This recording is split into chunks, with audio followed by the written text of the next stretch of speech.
We're gonna be alive now, and you are Oh. host. Okay. You want to be co-host? Not really exactly. I will be staying over here for 10 to 15 minutes.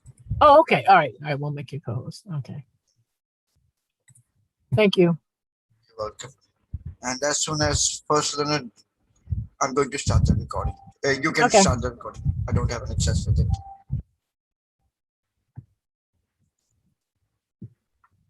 Please start the recording. Oh, okay. Sorry. Yeah. Okay, I started.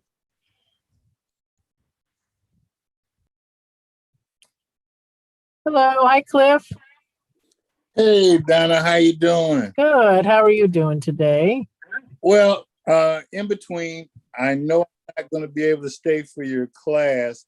Do you know the next time that you are scheduled to offer? Because I really need to take this class. Oh, that's a good question.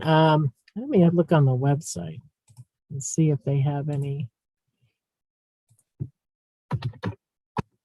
Yeah, because I've got to pick a relative up from the doctor, so I know I can't Oh, yeah. stay. And so I'll definitely request a recording of today's session, but I know I'm going to have questions. Yeah, let's see. Let me get some people in here.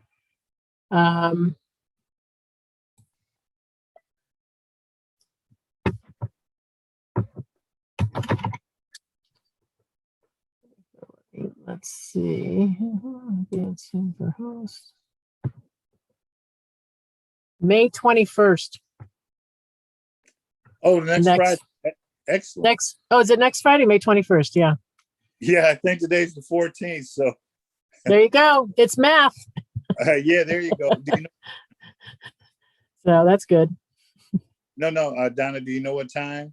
Let me see. I'll put the link in the chat here. That'll be perfect. All right. It is same time.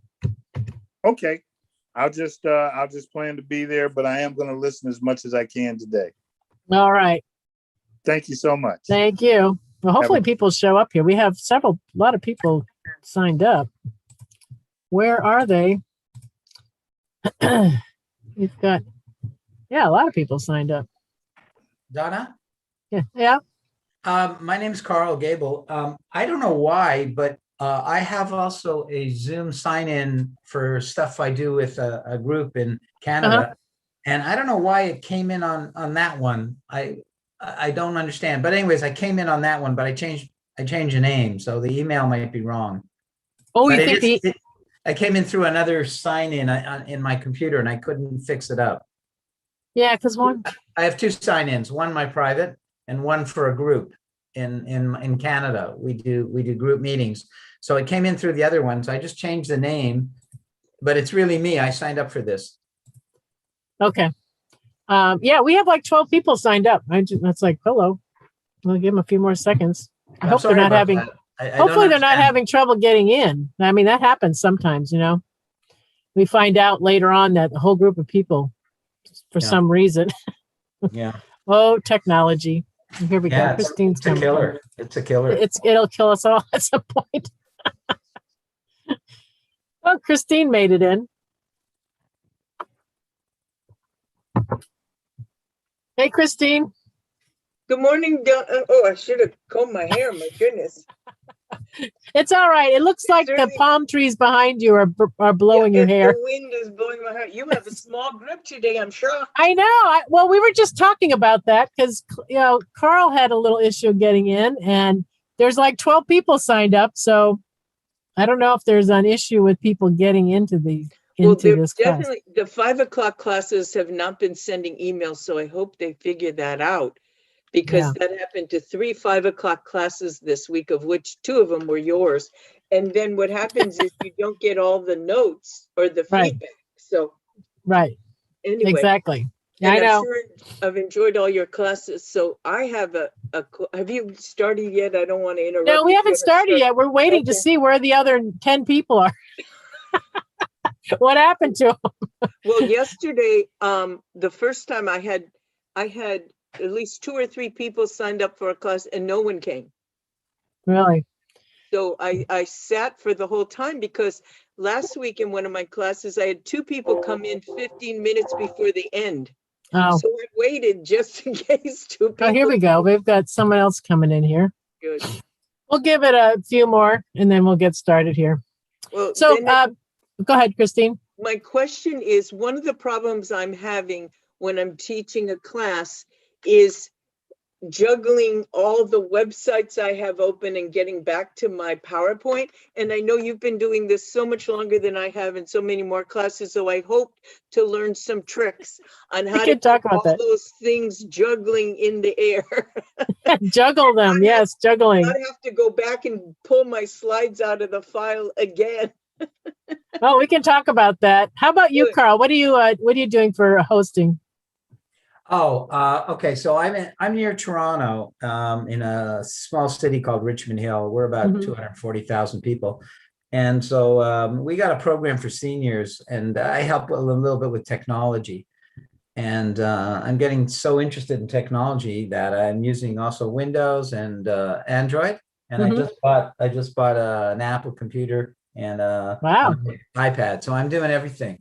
You're And in. yeah, they want me to go this way and that way. So I got a headache like I just got now coming in. You got a headache. How about you, Michael? Go ahead and unmute yourself. I'm sorry, what's the question? What are you using Zoom for right now for hosting? So I do Zoom for my job. I'm with Ignite, the Ignite Career Center, so we do a lot of Zoom functions, and I Mhm. also do some tutoring. All right. All right. And Cliff, you said I know you can't stay the whole time of the class, but what are you doing your hosting for? So Sunday school presentation. Mhm. I assist the head teacher, so I'm like the technical person in the booth that is doing their PowerPoints and screen shares and what have you. And so, Oh, yeah. again, similar to the earlier comment about flipping screens, being able Mhm. to screen share. And one of the things, when I screen share, I know it's probably something, I get like black boxes that appear in the screen share, and it gets distracting from videos and PowerPoints, and trying to figure if there's a setting I can turn that off. That's a good question. They had given me a tip of using Shift, Control, Alt, and H. If you hold them all down, it says it gets rid of the floating toolbars and what have you. But as soon as somebody comes in and I have to admit somebody, they come right back again. So it seems like. Oh, and the people in your class are seeing those? Is that what you're talking about? Exactly. Oh, yeah. What you do, and I'm going to share out my screen right now. I'm showing you my tool. See my toolbar right here? You're talking about this? Yes. Yeah. Yes. If you want to get rid of that, you have to go under in the lower left-hand corner of your screen. Okay. Go under, just go into the settings, click video settings, and under share screen. Yes. Undo show my Zoom windows to other participants when I'm screen sharing. Uncheck that. Okay. And they won't see those bars. Excellent. See, this is the only class where I show those bars. Normally I don't have that checked because it is distracting for people. Okay, Yeah. Donna. Yeah. Can I just, since you just covered that, then if you need to get to that, how do you have to go all the way back into video settings to let it show? Yes. If you want it to show, you'll go under share screen and click on it. And it should show. Okay. Now, in my regular classes, I don't show the toolbar because it's confusing for people. They have enough trouble just looking at, what's on the screen, finding what you're looking at, than to have to worry about seeing my toolbars too. I mean, that's, too confusing for people. But in this class, I show you my toolbars. So when we're talking about this stuff, you know exactly where it's at. Absolutely. All right. Thank you so much. You're welcome. So welcome, Glenda. I think we should get started. We can get going here. I want to welcome everyone to Get Set Up. We're seniors teaching seniors about technology. We also have social hours.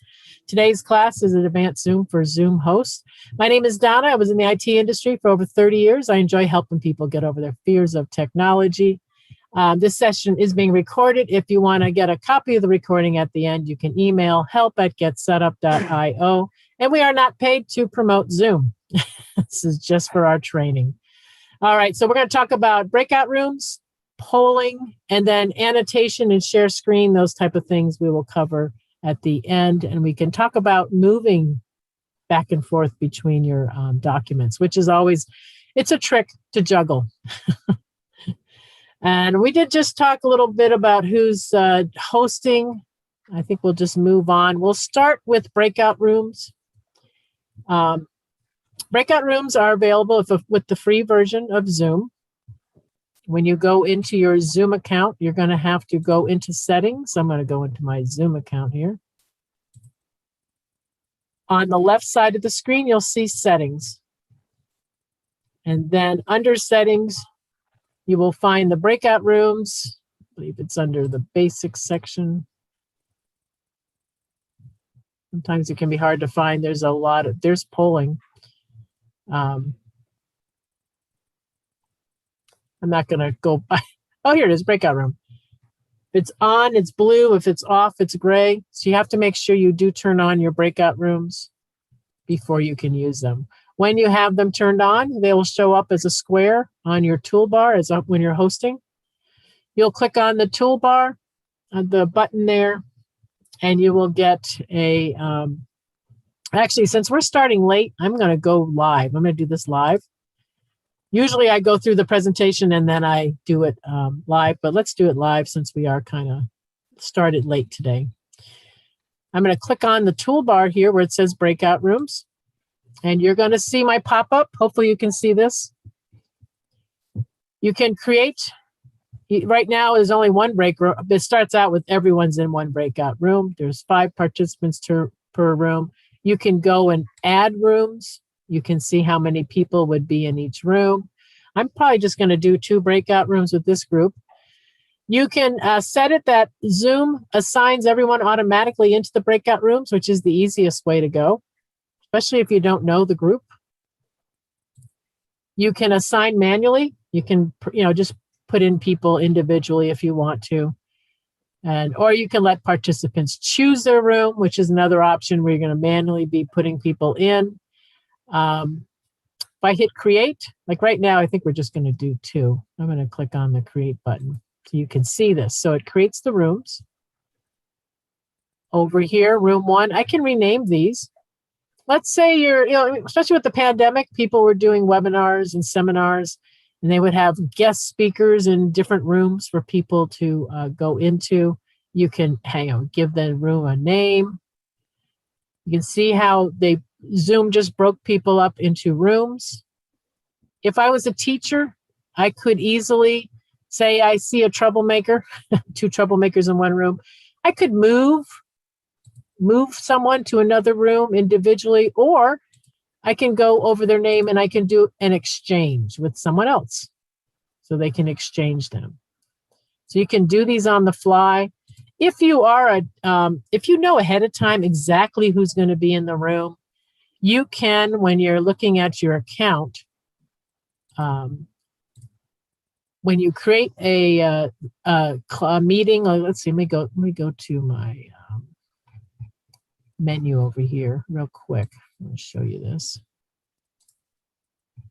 If I look at my meetings,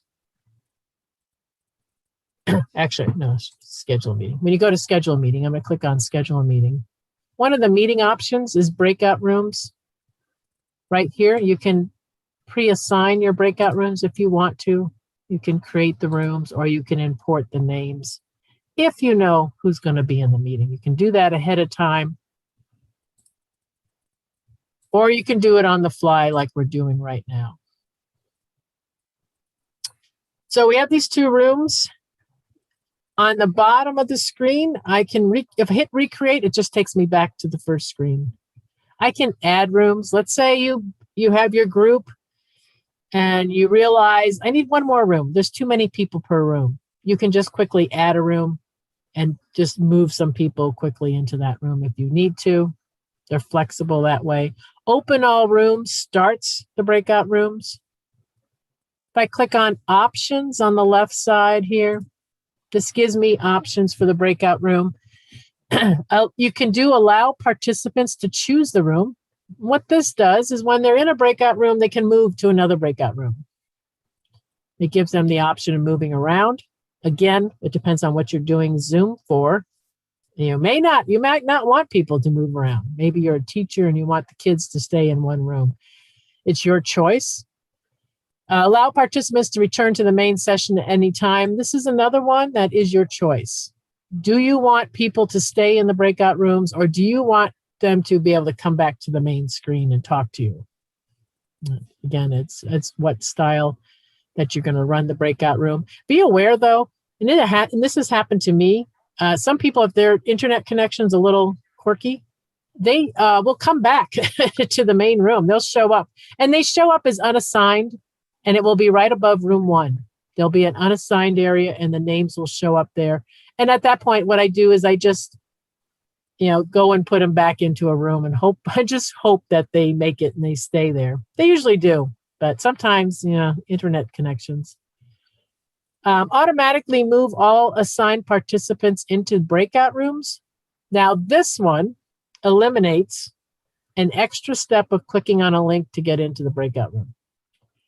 And this is, I would say leave it on. It's very handy. Zoom used to make you click on an extra link, and people always complained about that, especially people who worked with disabled people. Breakout rooms, you can, this selection here, breakout rooms close automatically after. You can put how many minutes you want the breakout room to run. There is a little notify me when time is up. Yeah, when I was in IT, I used to go to sessions where breakout rooms lasted a couple hours. If you have a longer breakout room, you might get busy doing things, and that just gives you a little heads up that the breakout room's coming to the end. Donna? Uh-huh. Just a quick question. So under that option where it says notify me when the time is up, is that when the breakout room is actually closing, or does it give you like a 2 or 3 minute heads up so you know that it is getting ready to close up so you can get back? That is a good question. I'm going to have to put that in the email. I'm not too sure, as I haven't tested that in a while, and Zoom is always changing things. So I hate to say. I have a question. So the breakout in the timer in the breakout room. So you could put, 60 minutes for an hour rather. Yep. It's all in minutes, it looks like. Right. Yeah, it's all in minutes. All right. Which makes it tough if it's longer. You got to really start thinking about math. Well, it's not that complicated. Even I can multiply 3 times 60. On a good day, right? So you can, so the notify me when time is up. I'll have to put it in an email to see what exactly it is these days, because I haven't, like I said, I haven't tested it. I don't want to give you the wrong answer. And then there's the countdown after closing breakout rooms. This is a good feature to have. Some people have been in breakout rooms where they don't check this. And what happens is that if people lose track of time in the breakout room, it's just going to end on them. So if they're not watching that clock. That's disconcerting if it just suddenly happens. Yeah. So you do want to have a countdown, have something. Think about whatever you gave them for a task. How long, if they totally lost track of time, how long is it going to take them to save a document or whatever you want them to do? You can do up to 2-minute countdown timer to give them a chance to get out. So, Donna? Christine? So that is something you manually have to do each time though, correct? It isn't an automatic setup for a countdown? Once you set it, like mine, I always set a 30-second, so it's always there. Okay. Every time I do breakout rooms, that setting. So it becomes a default. Yeah. Once they know what your setting is. Great. Okay. So what we're going to do here is I'm going to have you guys do a little 5-minute breakout room. Go say hi to each other. I set it so that you can go ahead and move around if you want. If you want to move back and forth, I know people like to test that feature to see what it's like. Everyone just scrambles. Just so you know, if you're the last person in a breakout room, you can leave that breakout room. It stays there. Don't feel like, oh, I'm the last one, I can't leave. You can leave. It'll stay there. It'll be available for someone else to go ahead and jump into. So they do stay there. I came in late. So did you mention that breakout rooms is a feature of a paid account? I know the breakout rooms are with the free accounts. They are with free accounts? Yeah. Oh, I didn't know that. Thanks for correcting me. It's polling. Polling isn't. Oh, okay. Maybe that's why I got well, confused. unless, like I said, Zoom changes things so much. So unless they changed it know, recently, and I've had I an don't account from the very beginning, kind of, so I don't know what it's hard. They update a lot, and I literally have found changes in the middle classes because I'm like, what happened here? So, it's been really an evolving program over this past year. All right, so I'm going to send you guys off to a breakout room. You go play around with it, and I'll see you in just 5 minutes, okay?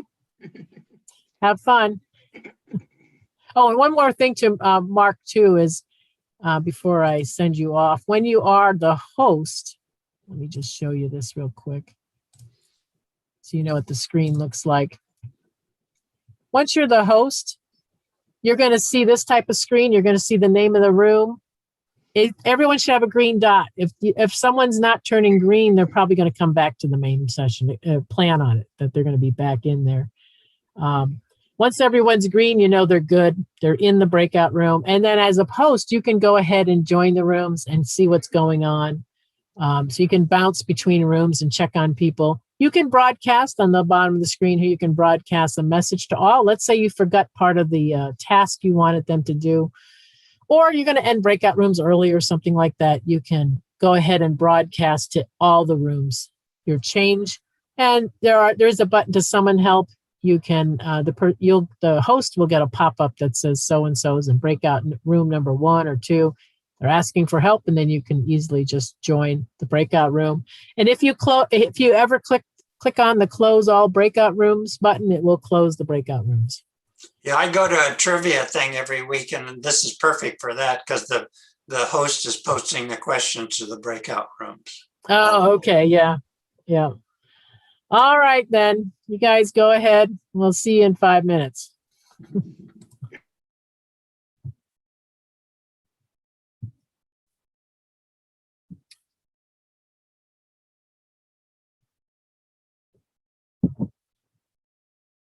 For people live streaming, I'm just going to make sure they get into that breakout room. It looks pretty green. I think everyone made it.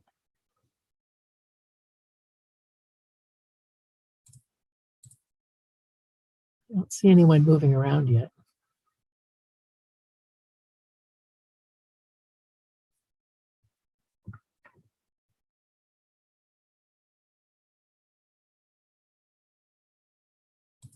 I'll go into room number 2.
Hi, Jackie.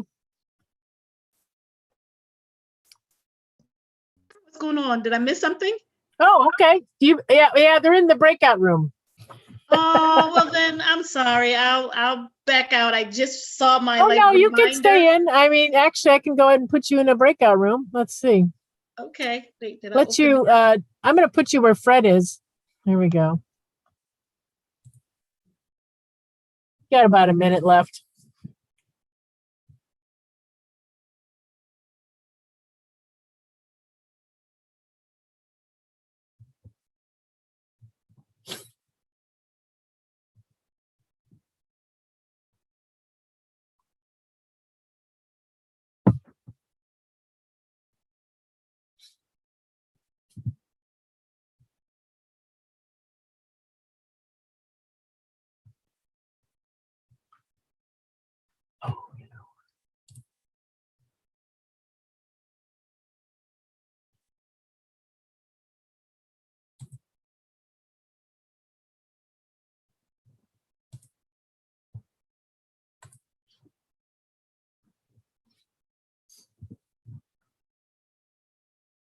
Let's see. They're going to be coming back soon here.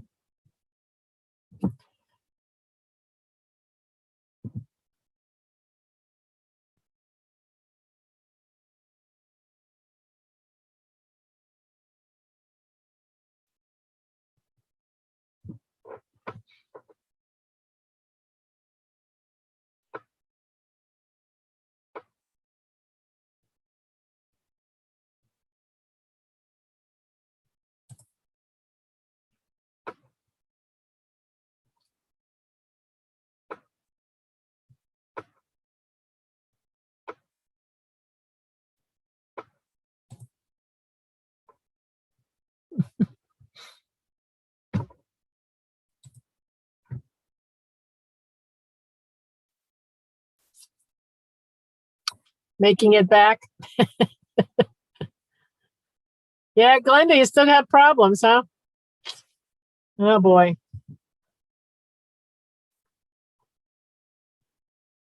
I gave her some suggestions on Oh, things thank to you. check out.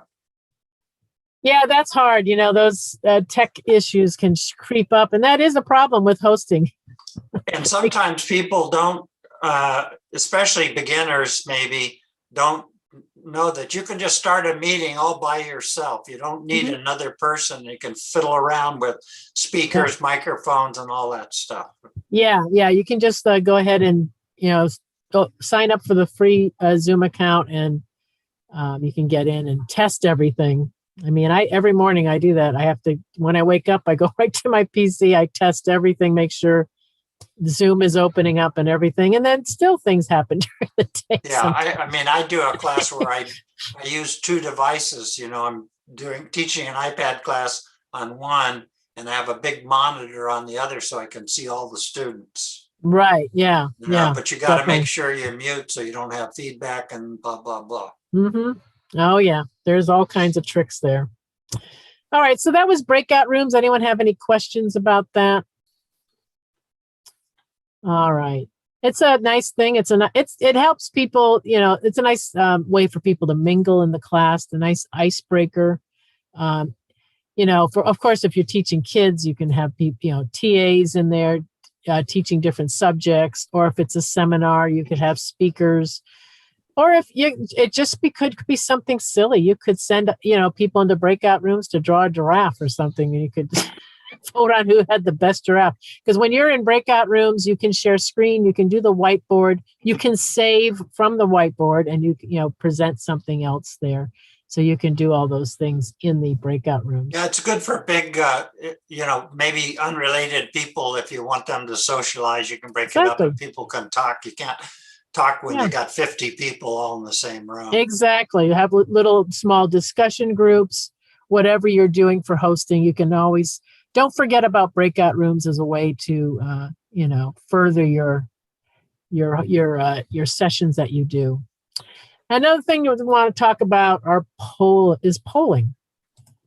Now, polling in Zoom is for licensed accounts, unfortunately, but in the email I send you at the end of this class, I'm going to give you about 4 or 5 website ideas for polling that you could use on if you have a free account. You'll have to give people a little link in the chat, but they can still do some type of a poll.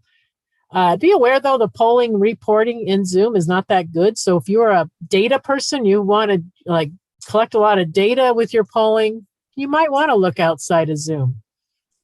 You do have to go into your settings and enable polling. Make sure it's blue. You've turned it on so that you can do the polling. You can create polls for your scheduled meetings or for instant meetings where you used your personal meeting ID.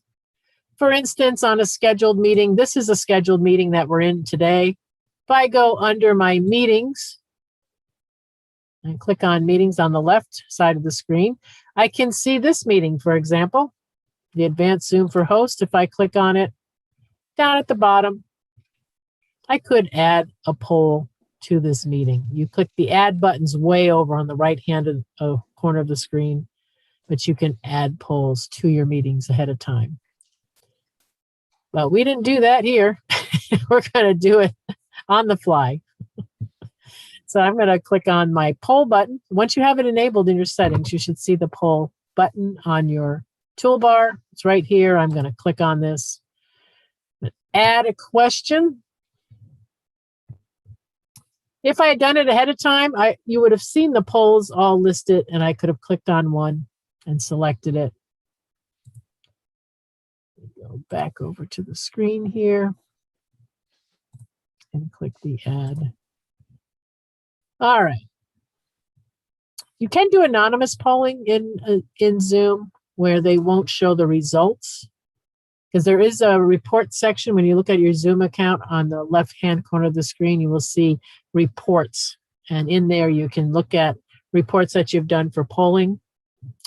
But do be aware, the reporting is not that good. So I know people complain about it all the time. All right, let's do a quick little poll.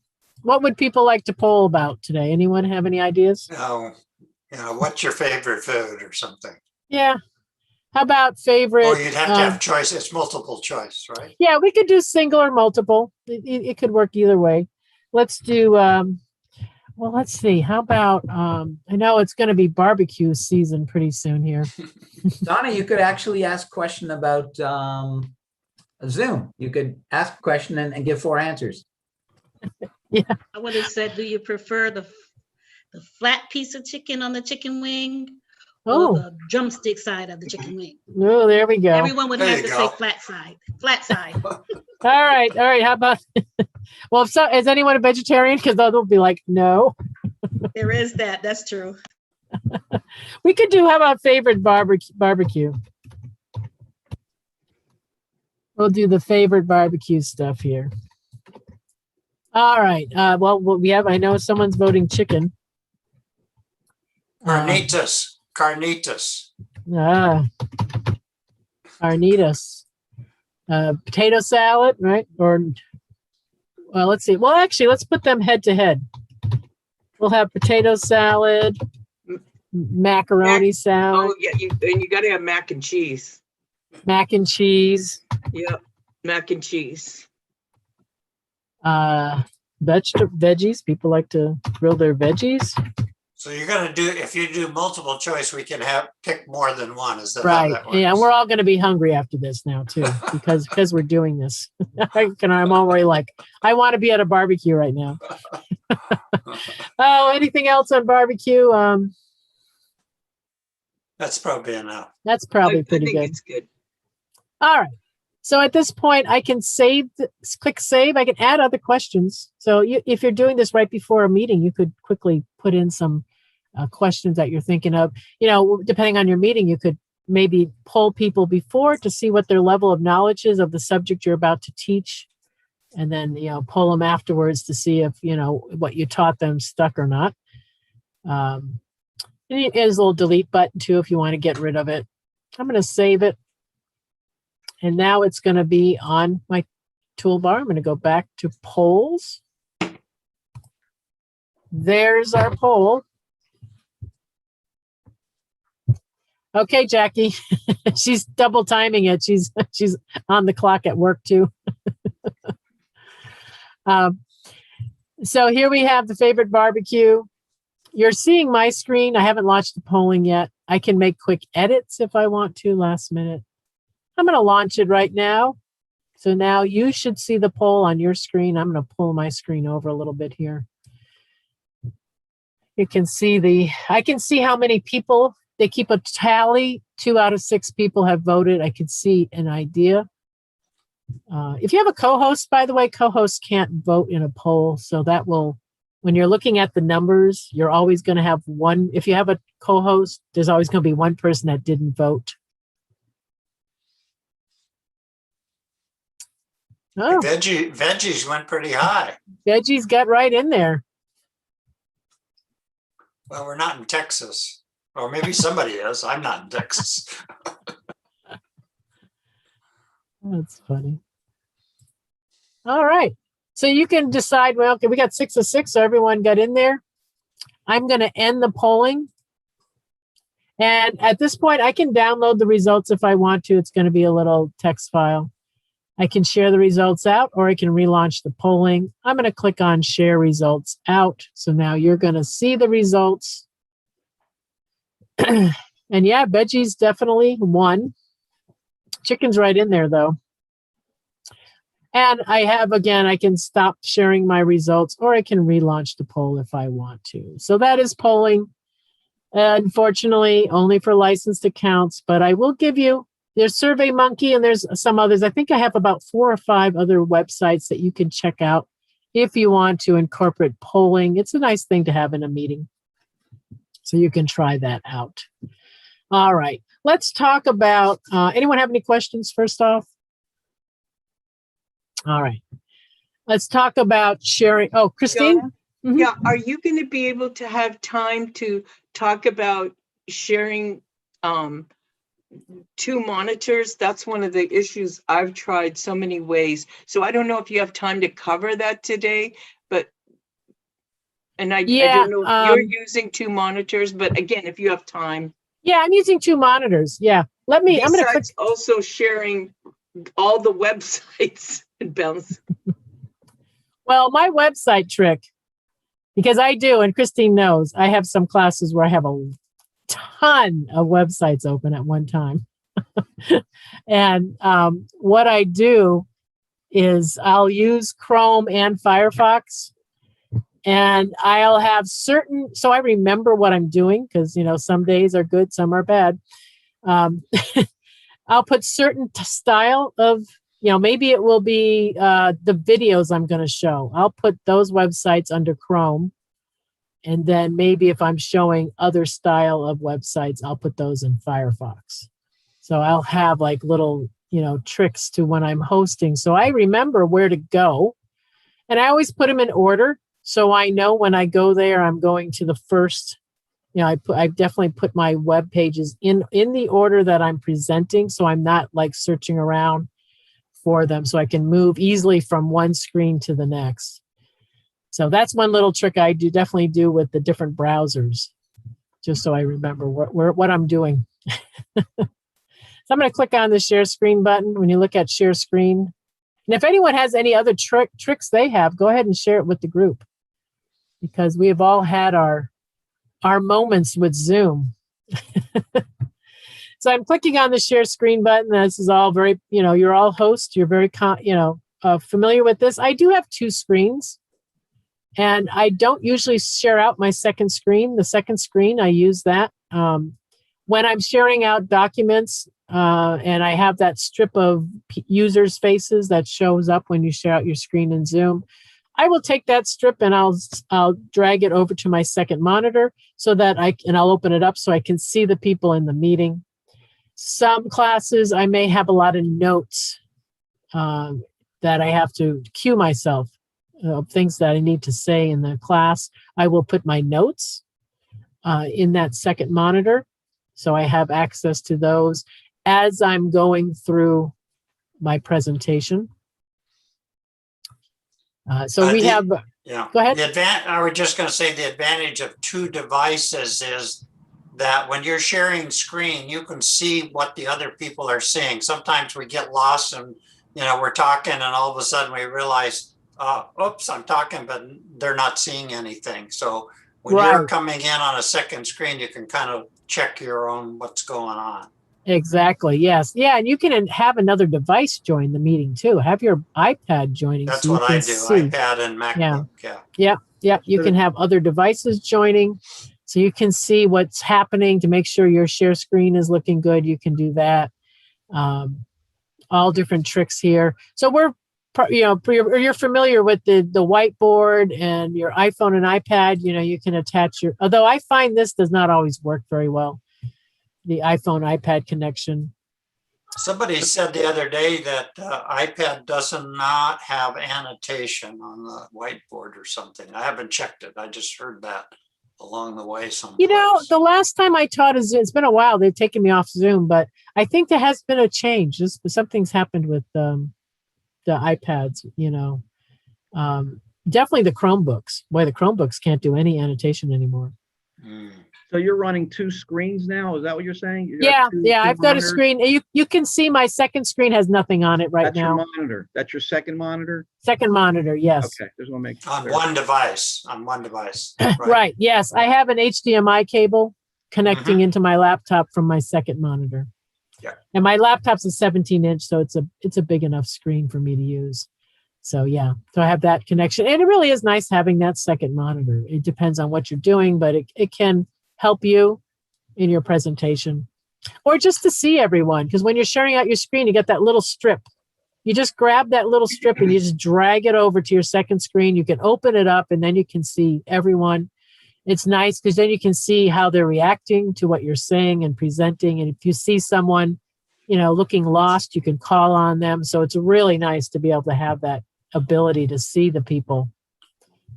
Also, if you're doing this a lot, it doesn't hurt to have to spring for a large monitor. I have like a 32-inch monitor, and boy, yes, there's no going back once you got a big monitor. Definitely, the larger it's so true. And they're not that expensive these days, really. Yeah, I know. You got to make yourself comfortable if you're doing a lot of hosting. It really helps.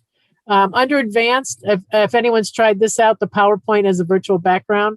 Your presentation is going to be on the screen, and there's going to be a little picture of you in the corner of the screen, which you can drag out and you can make it larger or smaller. So that's something you can play with if you want to have yourself in the presentation. You can share out a portion of your screen. Let's say you're sharing out an Excel spreadsheet. You don't want to show the names of people. You can just have a small portion showing. The computer audio one's handy. If you're just going to share out music from your laptop, you're not sharing out anything on the screen. That's how you would. Can you close the poll window? Oh, do I have that still open? I have to close it. Oh, you have to. Sorry. Yeah, I was asleep at the switch. Sorry. Wait. Wake up over there. Yeah, now I can see. You want me to come to your house and close that screen window for you? I can't afford you. The video selection, this is a fairly new one they've added. And all this does, if I click share, it pops up and you just select any video you have on your device. And then the content from a second camera, if you're doing cooking or you're some artwork thing, you're doing something with your hands, you could have a second camera mounted to display that in your meeting. And then the third button under the share box is files. And that's where you can grab some files from Dropbox, Google Drive, and Microsoft SharePoint. I'm surprised they don't have the iCloud or something here. That's what I was just thinking too. That surprised me. Yeah, I know. And they haven't done anything in this area. I was expecting at one of these upgrades that they're going to add something, but they haven't done anything in that area. So when we're sharing out annotation, are people familiar with annotation? When I share out the whiteboard, for instance, and this is a good example too. Can you see our pictures right here? No. I don't know if you can't see that. Okay, it doesn't show that. Just the whiteboard. Okay. Just the whiteboard. I can do a little high. If you're on a laptop or desktop, you're going to look for it says at the middle top of your screen, your you're viewing Donna's screen. So you can click on the view options button that shows up. Click on view options. A menu drops down. You'll see annotation. Oh, I better make sure it's enabled. You'll see annotation, and then you can click on annotation, and then a graphics bar opens up, and then you're able to annotate. And That's an option of the host of whether they want to share annotation or yes, you'll have to. You'll notice I went to my more button and I had to enable it to make sure that you guys can annotate. You can do Hangman. You can do Pictionary. You can use it in your meetings as a way to do something collaborative. Like one of our guides did a thing with I think it was a thankful jar or something like that. It was an outline of a jar and people wrote in what they were thankful for. I did a Christmas sweater, had an outline of a Christmas sweater, and we decorated it as a class. You could do some interesting things like that in meetings that you're in to just, do something together as a group. Or if you were like writing mathematical formulas or something like on a big chalkboard. Yep. This can be used for straight, teaching on like a whiteboard. You're writing on it. It takes a little while to get used to it with a mouse, but you could also do an iPad and use a stylus if you want to that way too, if you can get a good connection. Donna, right now you're not in sharing mode, right? Like if somebody wants to write something, you have to give them permission. Right now I am sharing out my screen. I gave permission for everyone to annotate. So you all can annotate. Oh. It's at the top of the screen. It's in green, and you have to move your mouse, and you will see you are viewing Donna's screen. Right. And then you say annotate. Yeah. And you have to go to the view options. You have to move your mouse, and it'll pop up, and then click on that, and you get scroll down, and click on annotate.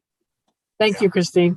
Sure. Thank you, Christine. I didn't know that. But Yeah, that has to be because allowed. as a viewer, Donna, she's seeing what she's seeing, and that's what I'm seeing. Right. But Donna has to, in her setup, have it set up to allow annotation, because otherwise, see right here, people come in and write on your screen and they don't know what they're doing. And so you can enable and disable annotation. And also, if you forget to click on that share sound button when you shared out your screen, you can do that here too. The share sound. If you're going to do videos or anything like that, you need to have that clicked on. All right. So once you've gotten your handle on this, the thing that's cool about sharing out, I'm going to share out my screen again here, is you can go to websites like this one, and you can have, excuse me, I got to move my screen a little bit. You can play little games like this. You can do puzzles. You could do word search. You could do crossword puzzles. You could have a puzzle, like say you're doing a session, and on a break you could have people, do a puzzle. And these puzzles, you can find them in all types of topics on the web. Definitely can find a topic for what you're teaching in your session. All types of websites that do this type of thing. All I'm doing is sharing out my screen, and I'm showing you a website. So in Zoom, anything that you share out, any document, can be written on through annotation. So let's say you're teaching a language. Maybe you're teaching English or French, whatever. You could have a document up that has misspellings. You could have people circle the misspellings, or the syntax is wrong. Have them circle that. Or you could have a map up. Have people circle places that they've traveled in their life or something like that. Or, if you're teaching geography or something like that, you can have them circle capital cities. You could put anything up, anything that you have on your screen. So think about when you're presenting to a group, keep it interesting. You could bring up something like this. These are all movies with one word. So this can be a fun thing to do, to give you some ideas.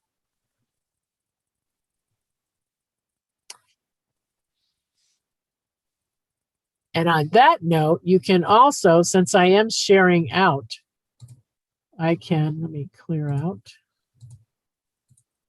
You can play games with people in the middle of your session. This is a trivia site, really fun site. I'll have it in the email at the end of this session. They have all types of categories. This is not a fluffy email website. For instance, geography. If we went into geography, look at that, air traffic. Let's see. Okay, look at all this. Yeah, cool. Airport codes. There you go. BJX. Air Force sign and country. You could go under Europe. Here we go.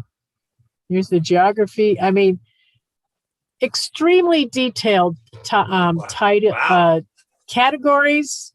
Anything you want to teach or do is on this site. I mean, it is really the best. It's the best trivia site I've found. Trivia Plaza. Trivia Plaza. Very good. You can pick your poison. Literature. Here we go. Oh, let's do Shakespeare. So you can come in here and you can do Shakespeare. So these are really fun to do. I know Christine and we've played a lot of these. Classical music, this is one of my favorite sections. You can do theory or general.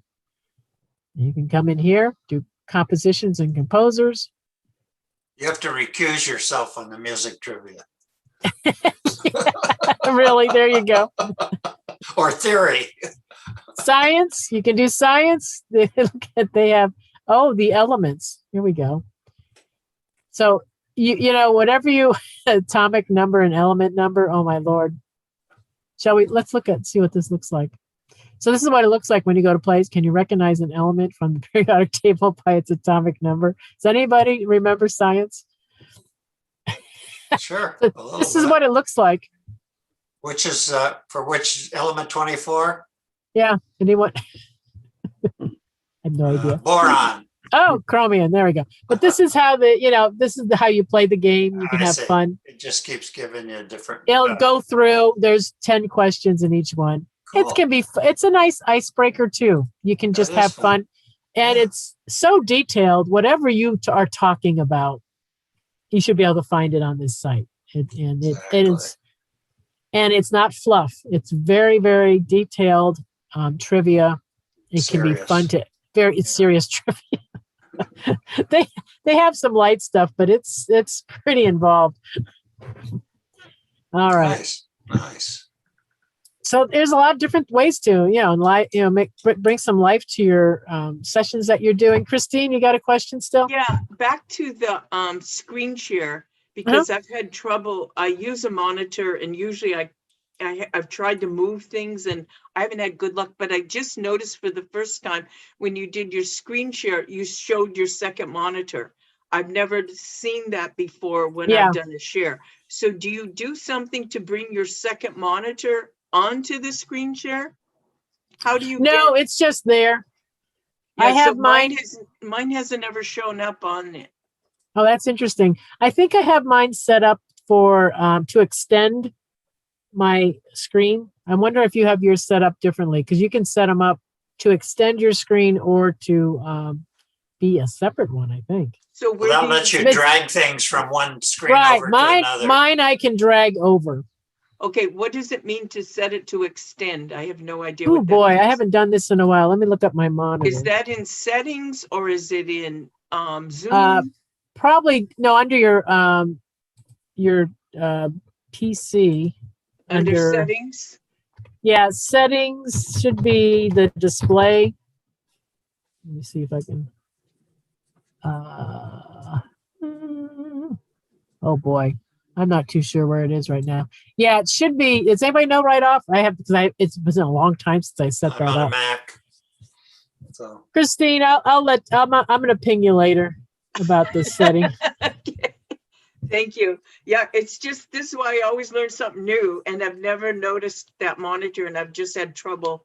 Yeah, it's been a while since I've set it up, but yeah, so this second monitor, I never share it out normally. It's just for putting the pictures of everyone over there so I can see them. Okay. Or if I have notes, if I have a bunch of notes that I need to refer to, because the brain can only hold so much sometimes. Good point. Yeah. Sometimes. So, any other questions anyone has? Go ahead, Michael. Donna, how do you go back? I struggle with your easy transitions from website to website. You made it seem so simple. I always have to stop my share, find the site, then bring up the share again. I must be doing something wrong. You know, when I have a lot of things to share, I share out my entire screen. Now, some people like to go to individual. Like you can, for instance, I have that Trivia Plaza right here, right? Okay. I could click on that and just share that out. You could share out multiple, by the way. I should actually Can't go you back open up a bunch of tabs in your browser? Yeah, you can go in. You can open up, like, let's say I want to open up these three. I can share them out. So they're all going to be shared out on your. When you're dropping down, zoom down so you can access the tabs. Maybe that's what I'm not doing. I seem to think that it takes up the whole screen, zoom, but I could be wrong. No, because the tabs don't yeah, I mean, I don't do it, but that's the way I would do it. I would set up tabs of the web pages that I want to share. Unless it was 100 of them or something. Yeah, that's what I do. I'll open them up in the order. Like first we went to the puzzle, then I showed you the trivia. So I put them in order, and I select from the bottom. My taskbar on the bottom here is where I move to. Sometimes I have Firefox left and right. That's in my mind. I know on the left might be some things, and then on the right will be something else. So, you know, I'll do a quick movement to shift between them, and then then I can easily go to the tabs. It does take a little practice. So you're talking about clicking on everything that when you open your screen share, you click on everything that you want open at the same time. So everything's open, but you're just clicking on the ones you want. But you're in your screen share, you've clicked on all the buttons, so you don't have, because that's what I tend to be doing. Yeah, everything is open. Everything's open. Okay, that makes everything's open, ready to go. And go ahead. I just thought about it, but another option, if you wanted to, you could create a folder in your bookmarks for your class and then put all of them in there. And that would be a way you could sort of, you wouldn't have to go looking around. They'd already be in a folder. Yeah, that's what I do too, because sometimes I have back-to-back classes and it would be impossible for me to set up for the next class. So what I've done is I've saved into folders, and I just open all tabs. So boom, it'll open everything up for me and I'm ready for the class. So you can do that too if you have something that's complicated and you don't want to keep setting it up all the time. You could set that type of thing up. So you're talking about folders on your desktop, correct? Under bookmarks, you can create a folder in your browser. So you could, once you have it all set up the way you like it, you can save each one. And in the order that you save it, that's the order it's going to get opened up. So plus you could move them around too, even change the order in the folder. Yeah, you can always move a tab. You can slide it left or right, and it will move in the order that you want. So what I've done for I'm teaching 4 classes now. So I have a file on my desktop where I've got everything in there. That's what's helping me. Oh, okay, so you have separate files that you're opening up. Yeah. I would say have them open. And then when you're in the middle, so you don't have to keep opening them up, have them ready to go. And then you can just move to them. Because when you're looking, like, for instance, at the bottom of my screen, I've got Firefox here, I have Chrome. Here's Word, I have Word, it's not open, but it's there. Maybe if I have PowerPoint open, I might have a PowerPoint button. Here's my Zoom, where my session is. So I can move, back and forth between what's there. And, move from one screen to the next, but definitely have it open because it's easier. And some people will share out just, the particular things you're sharing out. If I'm sharing out a lot though, I just share out the whole screen, and then I can easily move around. I don't have to keep redoing shares because that can kind of slow you down a little bit. Oh, it does. It's crazy. Because then you start thinking about, where am I going? So, yeah, just if you're sharing out your entire screen, just make sure personal stuff's closed. You don't have anything like that open. Right, exactly. Yeah. Be careful when opening your photos. Yes, exactly. Have the stuff you don't want them to see closed and just the stuff you want them to see open. And then you'll be fine. You have a question, Carl? Go ahead and unmute yourself, Carl. Okay. Zoom, sorry, I was unmuting your mute there. Oh, I know it's confusing I'm in this on way. your mute all the time, the wrong mute. Zoom for hosts, how many times, is it every 2 weeks? Zoom for hosts or every week? Yeah. Yeah, I think it runs. This one is actually next Friday. So it is running weekly. Okay. I do have another class that's, I don't know, it hasn't run in the past week, but it's called Zoom practice sessions, where people come and they practice, whatever's hurting them. It could be, moving files around, or maybe they need to test their, Okay, great. something they got to test. So yeah, definitely. Yeah. Check that out when it shows up. So Any Donna, other- one of the things I shared, Michael's here for the first time, and I shared to go into our website and put whatever category. So if you put in Zoom in the Get Set Up website, you will find all the Zoom classes. We have different guides also teaching it. Donna's my favorite, of course. Oh, thank you. Mine too. Oh, thank you. Yeah, you can go in here, just type in on the upper left-hand corner, Zoom, and you can see all the different classes that are here. There's quite a few Zoom classes. Some are just like whiteboard and annotations. You've got beginner And also Zoom. Zoom itself has a lot of good tutorials. Yeah, they do. If you go look in under your account. Yeah, so you'll see all different types of Zoom classes, and you can put in the name of the person. If I put myself in here, you'll see what the guides have for classes coming up. And you can scroll through. And they do have categories on the side here, on the right side. You can filter the classes. One new thing we have are series. You can look up series of classes, like cooking classes, different series that they have here. You can look those up too. Oh, what happened to the website? Here we go.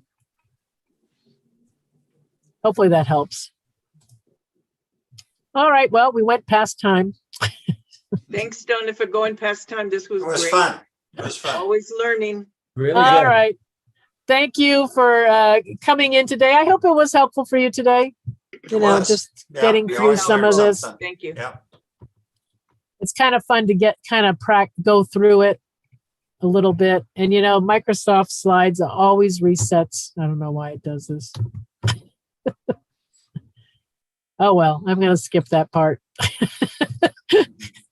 That's one of my pet peeve with Microsoft Slides. Does this happen to you, Christine, and any of you?